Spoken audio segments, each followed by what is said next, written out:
नमस्कार, अपना महाराष्ट्र में आपका स्वागत है। मैं हूं आपके साथ सचिन दुबे। मुख्यमंत्री देवेंद्र फडणवीस ने नई दिल्ली में प्रधानमंत्री नरेंद्र मोदी से मुलाकात की और उन्हें महाराष्ट्र में हुई बारिश और बाढ़ से किसानों को हुए नुकसान को लेकर जानकारी दी। उन्होंने केंद्र सरकार से मदद के लिए उन्हें एक ज्ञापन भी सौंपा।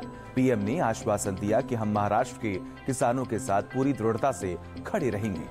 माननीय प्रधानमंत्री महोदयांना आणि त्यांना एकूण महाराष्ट्रातल्या पूर परिस्थितीची सगळी कल्पना मी दिली, कशा पद्धतीचं नुकसान झालेलं आहे त्या संदर्भात सांगितलं आणि त्यांना विनंती केली की आम्हाला एनडीआरएफच्या माध्यमातून भरीव मदत करा। ती मदत करण्याचं आश्वासन देखील माननीय प्रधानमंत्री महोदयांनी त्या ठिकाणी दिलेला आहे।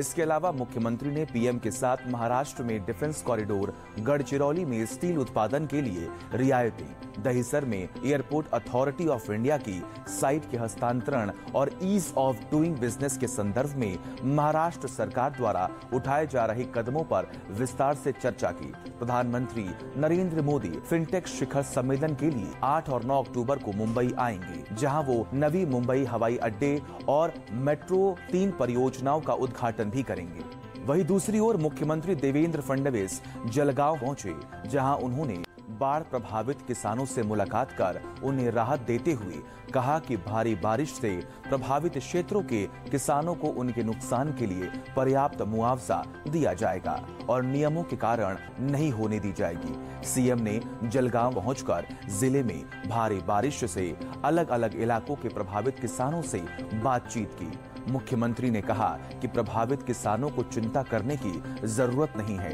सरकार किसानों के साथ मजबूती से खड़ी है। मुआवजे के लिए सिर्फ नुकसान का रिकॉर्ड ही काफी है। उन्होंने कहा कि अगर किसान खुद नुकसान की तस्वीरें भी ले लें तो भी वे उसे स्वीकार करेंगे। राज्य के जिन क्षेत्रों में नुकसान के संबंध में पंचनामा रिपोर्ट प्राप्त हुई है, वहां सरकार ने पहले ही 2300 करोड़ रुपए दिए हैं और बाकी इलाकों के पंचनामा रिपोर्ट सरकार को प्राप्त होने के बाद जल्द से जल्द मदद की जाएगी। महाराष्ट्र के डिप्टी सीएम अजीत पवार ने बीड जिले के बाढ़ प्रभावित इलाकों का दौरा किया।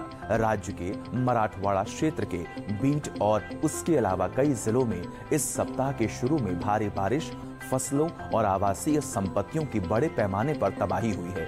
पवार ने कहा कि सरकार उन मसलों में सहायता प्रदान करने के प्रति सकारात्मक है और जहां बाढ़ के कारण कृषि भूमि की पूरी मिट्टी बह गई है, सरकार इसके जीर्णोद्धार के लिए सहायता प्रदान करेगी। इन जलाशयों में कीचड़ बहने के कारण किसानों के कुएं नष्ट हो गए हैं। हम ऐसे मामलों में भी सहायता करेंगे। खबरों में बात करते हैं आगे। महाराष्ट्र के मुख्यमंत्री देवेंद्र फडणवीस ने नवी मुंबई में सानपाड़ा थाने की नई इमारत का उद्घाटन किया। इस मौके पर स्टेशन परिसर में अत्याधुनिक सुविधाओं का सीएम ने खुद आंकलन किया और लोगों को भरोसा दिलाया कि ये नया पुलिस स्टेशन खुलने से पुलिस नागरिकों को तेज और बेहतर सेवा प्रदान करने में सक्षम बन जाएगी। इसी दौरान सानपाड़ा, सीबीडी, बेलापुर वाशी और पनवेल तालुका थानों को ISO 9001-2015 प्रमाणन पत्र भी प्रदान किया गया। पुलिस मैनेजमेंट में गुणवत्ता, दक्षता एवं पारदर्शिता सुनिश्चित करने को लेकर सीएम ने डिपार्टमेंट की जमकर तारीफ भी की। उन्होंने औपचारिक रूप से CCTNS अपराध और आपराधिक ट्रैकिंग नेटवर्क और सिस्टम का दैनिक संचालन, ई संवाद, ऑनलाइन सेवा, साइबर सेल और वित्तीय अपराध जांच प्रकोष्ठ की शुरुआत की। आगे बात करते हैं बांद्रा से कुर्ला तक पॉड टैक्सी परियोजना को लेकर उप मुख्यमंत्री एकनाथ शिंदे के आवास पर एक जरूरी बैठक हुई। इस बैठक में पॉड टैक्सियों से जुड़ी कंपनियों ने एक प्रेजेंटेशन भी दिया। इस मौके पर उप मुख्यमंत्री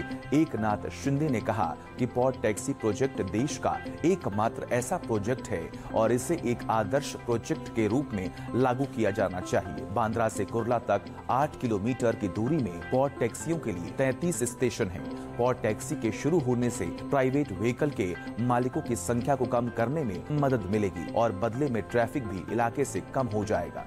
अपना मिलेंगे, तब तक के लिए दीजिए इजाजत।